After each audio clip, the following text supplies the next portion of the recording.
नमस्कार, मेरा नाम आलोक है। आप लाइव स्ट्रीम्स देख रहे हैं। होली का त्यौहार बीत चुका है। उम्मीद है आप सभी ने काफ़ी खुशहाली वाली होली मनाई होगी। 2 सालों के बाद काफ़ी हर्षोल्लास के साथ पूरे बिहार सहित पूरे देश में होली मनाई गई है। और अब बिहार की सियासत और फिजा जो गरमाने लगी है, वीआईपी पार्टी के संस्थापक मुकेश सहनी आज पटना आ जाएंगे जैसी खबर है। लेकिन पॉलिटिकल जो एक्सीडेंट हुआ विगत दिनों में, 4 विधायक तो जीतन राम मांझी की पार्टी में भी है, 4 विधायक इनकी पार्टी में भी है। हालांकि मुकेश सहनी जो इस बात को कहते हैं उससे मुझे भी एतराज़ नहीं है कि सही में 4 और 4 8 का समर्थन मिला था, तभी 2020 में सरकार बन पाई थी। ये बात तो सही है और सभी लोग साथ रहे थे, एनडीए की सरकार बन गई थी। लेकिन 4 विधायक होने के बावजूद जीतन राम मांझी भी ऐसा नहीं है। देखिए, आज सवाल बड़ा है, जर्नलिस्ट गैंगस्टर मौजूद है, इसलिए मैं आपको इस बड़े सवाल में उलझा रहा हूँ। सवाल बड़ा ये है कि 4 विधायक जीतन राम मांझी के पास भी हैं। वो भी ऐसा नहीं है कि सरकार के खिलाफ नहीं बोलते हैं, वो भी बोलते हैं कि IAS IPS तो सब लाल पानी लेते हैं। लेकिन मुकेश सहनी, क्या लगता है यूपी चुनाव में लड़ना इतना भारी पड़ गया कि पॉलिटिकल एक्सीडेंट हो गया? 4 विधायक वाले जीतन राम मांझी एकदम सुरक्षित है? देखिए आलोक, आपने सही कहा कि 4 और 4। अभी तो मुकेश सहनी के पास 3 है क्योंकि मुसाफिर पासवान का असामयिक निधन हो गया और जिस कारण से आज हम चर्चा कर रहे हैं क्योंकि बोछा का उपचुनाव आ गया है और बीजेपी ने उम्मीदवार दे दिया बेबी कुमारी को। मुकेश सहनी को अब फैसला करना है, शायद आज उम्मीदवार की घोषणा कर ही रहे हैं। तो देखिए क्यों फर्क आया। आपने जैसा कहा जीतन राम मांझी के विचार, मुकेश सहनी के विचार। तो देखिए, एक पुरानी कहावत है और इस कहावत को जीतन राम मांझी भी स्वीकारते हैं और मुकेश सहनी भी। जीतन राम मांझी कहते हैं कि मैं तो चूहा खाने वाले परिवार से आया हूँ और मुकेश सहनी तो मछली मारने वाले परिवार से हैं। सन ऑफ मल्लाह है। ठीक है, सन ऑफ मल्लाह है। और फिर उन्होंने अपने बूते, अपने कर्म के बूते इतनी बड़ी पहचान बनाई। लेकिन देखिए कहाँ गलती हुई। गलती ये हुई कि मुकेश सहनी को यह बात समझनी चाहिए थी, क्योंकि उनका जो वास्ता है नदी से है, मछली से है, जल से है, नाव से है। तो यह बात सभी जानते हैं कि जो बड़ी मछली होती है वह छोटी मछली को निगल जाती है। तो आपको बड़ी मछली से बचे रहने को सदैव चौकस रहना होता है और रणनीति तैयार करनी होती है। ये बड़ी मछली कौन है? उम्मीद है लास्ट तक आप बताइए। देखिए, बड़ी मछली मतलब बड़ी राजनीतिक पार्टियां, और चाहे वो लालू यादव हो, चाहे नीतीश कुमार हो, सभी जानते हैं, चाहे क्षेत्रीय दलों के जितने भी छत्रप हो, वे कहते हैं कि हमारा वजूद हमें बचाए रखना है, नहीं तो जो नेशनल पार्टीज हैं हमें आगे नहीं बढ़ने देना चाहती हैं। यह भी आपने सही कहा कि 2020 में जो बिहार में सरकार बनी, उस सरकार के साथ जीतन राम मांझी और मुकेश सहनी की बैसाखी थी।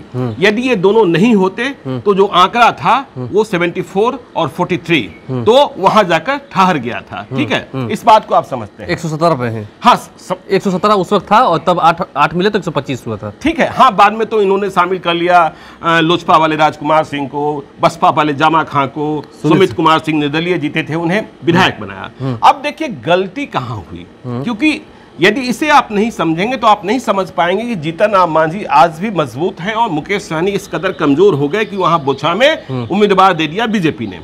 देखिए, उन्होंने एक्सीलेटर पर पैर तो रखा था, लेकिन ब्रेक के साथ संतुलन नहीं मिलाया। कहाँ ब्रेक मारना था और कहाँ ब्रेक छोड़ना था। ठीक है ना, जैसे आप नाव चलाते हैं नदी में, तो आपको यह ध्यान रखना होता है कि लहरें जब उठेंगी, जब समंदर में तूफान आएगा, तो आपको बचाना कैसे अपने आप को है। तो जहाँ गलती की बात हो रही है, मैं आपको यहाँ पर कंट्राडिक्ट करूंगा थोड़ा सा।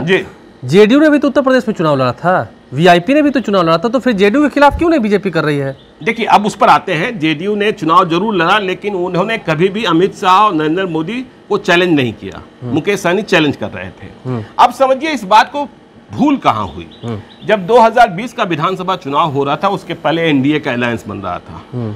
जो जीतन राम मांझी है, उनकी पार्टी हम, ये जेडीयू के खाते से एनडीए में आए और मुकेश सहनी मौर्या होटल के हाई वोल्टेज ड्रामा के बाद 24 घंटे के भीतर बीजेपी के खाते से। तो नीतीश कुमार ने अपनी सीटें जो उन्हें मिली थी चुनाव लड़ने को, उसमें से 7 सीटें ली जीतन राम मांझी की पार्टी और 11 सीटें बीजेपी ने अपने खाते से चुनाव लड़ने को दी मुकेश सहनी को। देखिए गच्चा कहाँ खा गए मुकेश सहनी। जीतन राम मांझी को जो सीटें मिली 7 सीटें, जीतन राम मांझी चूंकि बिहार के पहले मुख्यमंत्री रह चुके थे और पके पकाए नेता हैं, समझते हैं, अनुभवी हैं, उन्होंने कैंडिडेट को इंपोर्ट नहीं किया। मतलब ऐसा नहीं किया कि सीट हमारी उम्मीदवार जेडीयू का, मतलब जो जिसे आप कह देंगे उसी में उम्मीदवार बना। हाँ, ठीक है, ऐसा नहीं। हाँ, कि हम आपको सीट दे रहे हैं लेकिन साथ में उम्मीदवार भी दे रहे हैं, ठीक है ना। हाँ, यदि हम आपको कह दें कि आप 1 लाख रुपए रख लिए अपनी जेब में, तो आप ये मत समझ लीजिए कि 1 लाख रुपया आपका है। आपको भी इस बात का एहसास होना चाहिए कि 1 लाख रुपया जो है ये ज्ञानेश्वर जी का है, ये कभी भी मांग सकते हैं। तो जीतन राम मांझी ने टिकट देने में भूल नहीं की, अपने समर्पित लोगों को टिकट दिया। मुकेश सहनी को जब 11 सीटें मिली तो पहले तो इसी बात पर बहस चलती रही कि कौन सी 11 सीटें उन्हें मिल रही है, और जब सीटों का तय हो गया तो इनके पास उन क्षेत्रों में अपने समर्पित उम्मीदवार नहीं थे, ठीक है ना। परिणाम ये निकला कि बीजेपी ने सीट के साथ उम्मीदवार भी दे दिया। मतलब अपने नेता को किराए पर वीआईपी में भेज दिया। नेता उनके थे, सिर्फ सिंबल ले लिया, नाव छाप। मकान मालिक तो बीजेपी, थी। ठीक है ना, मकान मालिक बीजेपी। तो जब मर्जी हुआ किराएदार को वापस कर दिया, जब मर्जी हुआ किराएदार को रहने दिया। तो यहाँ मुकेश सहनी ने भूल कर ली। मतलब इसी वजह से आज बीजेपी के जो नेता बोल रहे हैं कि उनके पास पूंजी है कहाँ। हाँ, तो इसकी वजह तो यही है भाई। विधायक जो हैं वो कह रहे हैं कि उनके जो विधायक हैं, आप देख रहे हैं राजू सिंह साफ साफ कह रहे हैं कि हम तो एनडीए की मानसिकता वाले लोग हैं। हाँ, मिश्री लाल यादव, आप बिहार विधानसभा में बैठते हैं, विधान परिषद में बैठते हैं, लॉबी में वे क्या कहते हैं यह भी आपको पता है। स्वर्णा सिंह, देखिए स्वर्णा सिंह के साथ पारिवारिक रिश्ता है मुकेश सहनी का। जो उनके हस्बैंड हैं सुजीत सिंह, वे इनकम टैक्स के बड़े प्राधिकारी हैं और शुरुआत से वे साथ हैं। उनका फैसला तो आखिरी समय में पता चलेगा, क्योंकि चुनाव जीतने के बाद मुकेश सहनी स्वयं तो हार गए थे। सिमरी बख्तियारपुर में उन्होंने चुनाव लड़ा। देखिए झटका वहां भी एक है कि सिमरी बख्तियारपुर में खुद चुनाव हार गए, लेकिन चूंकि नीतीश कुमार की सरकार को बैसाखी की जरूरत थी, बिना बैसाखी के सरकार नहीं बन सकती थी, इसलिए हारे हुए मुकेश सहनी को भी मंत्री बनाया गया। और ये चाहते थे कि पशुपालन एवं मत्स्य पालन इनको विभाग मिले, वह विभाग भी मिल गया, क्योंकि वो समाज आते थे। तो हाँ, तो देखिए मुकेश सहनी अपने विधायकों को साथ नहीं रख पाए। देखिए यदि आप साथ में काम करते हैं तो आपके सहयोगी यदि आप पर भरोसा नहीं करें और या फिर आप अपने सहयोगियों पर भरोसा ना करें तो टीम जो है ना वो बहुत मजबूती से काम नहीं करती है। अब देखिए जीतन राम मांझी के जो 4 विधायक हैं, 3 तो अपने हैं उनके, एक अकेले अनिल कुमार जो टेकारी से जीते हैं, जाति से भूमियार हैं, वे अकेले क्या कर लेंगे, अकेले कुछ कर भी नहीं सकते हैं। यहाँ क्या है, यहाँ सभी अपने मन के हैं, ठीक है ना, ज्यादातर उसी तरफ के हैं, ज्यादातर उसी तरफ के हैं। तो आपने सीट के साथ किराए पर उम्मीदवार ले लिया था, तो यह जो आज आप धोखा खाना था वो धोखा आप आज खा गए, ठीक है ना। और बीजेपी आपको आंख दिखा रही है, बीजेपी कह रही है हमने बनाया, अब हम जो कहते हैं वो कीजिए। तो इनके विधायक इनके साथ रहेंगे कि नहीं रहेंगे, तो देखिए ये नसीहत भी है। मुकेश सहनी की उम्र भी कम है, बहुत तेजी से राजनीति में उभरे हैं, अपने को सन ऑफ मल्लाह सिद्ध करने में लगे हैं। और देखिए दूसरी बात जो हम कहना चाहते हैं कि आपको अपनी रणनीति हमेशा यह समझकर बनानी चाहिए कि देखिए जब हम ये करेंगे तो इसकी प्रतिक्रिया क्या होगी। दूसरा देखिए मुकेश सहनी अपना आधार सिर्फ और सिर्फ सहनी को बनाना चाहते हैं। देखिए इससे आप बड़ी लकीर नहीं खींच सकते। जब लालू यादव ने कांग्रेस के खिलाफ लड़ाई लड़ी तो क्या लड़ाई हुई, पिछड़ा बनाम अगरा कमंडल, पिछड़ा बनाम कमंडल, ठीक है ना। तो उन्हें बड़ी सफलता मिली और लालू यादव पिछड़ों के नेता बन गए। तब पिछड़े, तमाम पिछड़े उनके साथ थे, जाति एकजुट हो गई। हाँ, तमाम पिछड़े, तब दलित भी उनके साथ थे। और जब नीतीश कुमार अलग हुए तो क्या हुआ, पिछड़ा बनाम अति पिछड़ा, दलित बनाम महादलित। अब देखिए तो नीतीश कुमार उभर कर आ गए, अब सीधे आ जाइए बोछा पर। मुझे याद है आपने उस वक्त कहा था कि ये नारे भी लगते थे कि कुर्मी को ताज भूमियार का राज। देखिए 2005 में जब चुनाव जीते थे, बिल्कुल, तो ये हुआ कुर्मी को ताज भूमियार को राज। तो अगरों ने यह समझा कि नीतीश कुमार के माध्यम से हम सत्ता की मुख्य धारा में फिर से शामिल हुए हैं, क्योंकि लालू यादव के जमाने में कहा जाता था, उन्होंने कहा था कि नहीं कहा था, ये अलग बात है, बुरा बाल साफ करो। आज तक चर्चाएं होती हैं, बुरा बाल साफ करो, बुरा बाल साफ करो मतलब भू से भूमियार, रा से राजपूत, बा से ब्राह्मण, ला से लाला। तो इसका दंश आज भी नीतीश तेजस्वी यादव झेल रहे हैं, क्योंकि A to Z की बात तो करते हैं, लेकिन भूरा बाल साफ करो का वह नारा आज भी पीछा छोड़ने को तैयार नहीं है। तो देखिए अब बोछा की लड़ाई होगी। बोछा की लड़ाई में यदि मुकेश सहनी अपने उम्मीदवार के बूते बीजेपी को हरवा देते हैं, तब तो उनकी उपस्थिति को दमदार माना जाएगा, उनकी जरूरत को समझा जाएगा।